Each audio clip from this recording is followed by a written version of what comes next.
This is a video about rotation and why rotation in your freestyle swim stroke is so important. Now, if we take our swimmer here, we can see in this position here, we've got just starting the sort of middle of the catch phase, and we're over on the side. So left shoulder's dropped, right shoulder's raised, and left hip is dropped and right hip is raised, sorry. Okay, so we've got that rotation on there. A couple of reasons why this is important. One, it reduces the frontal area of the swimmer, so helping them to improve their drag.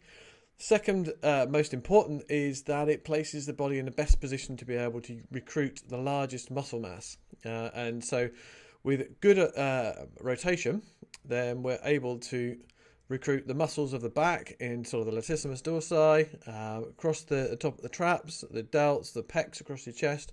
All of those are able to be recruited in terms of to generate power.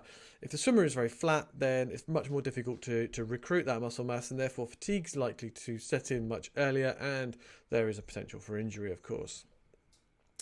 Now, another aspect for rotation is when you're on your side, it makes it much easier to be able to breathe. So as you've extended out, drop one shoulder, raise the other shoulder, then the head is naturally in a better position in order to be able to breathe. Again, if you were very flat, then you would have to have the mobility of an owl to be able to rotate your head enough to be able to breathe effectively.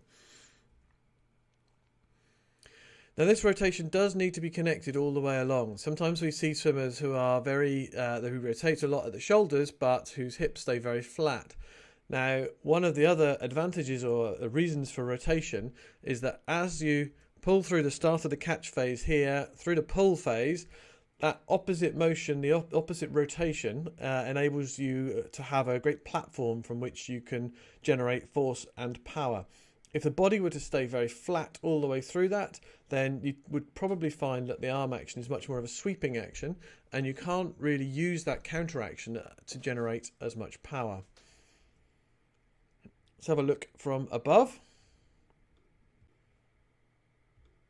Okay, if we look for our swimmer from above now, we can see that rotation. So hand entry goes in, shoulder drops down. We can see the hips rising here, and we can see that the catching, pulling arm under the water has exiting by the hips, very close to the hips, and has basically the hips have made room for it to exit.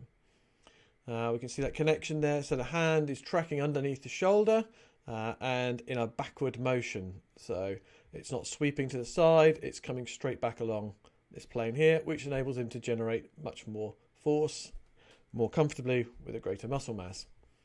So hopefully that's given you a few hints on why rotation is important, and why, again, we spend a lot of time working on rotation in order to set up the next phases of the stroke to be able to make the maximum amount out of it and make you the best, most efficient swimmer we can.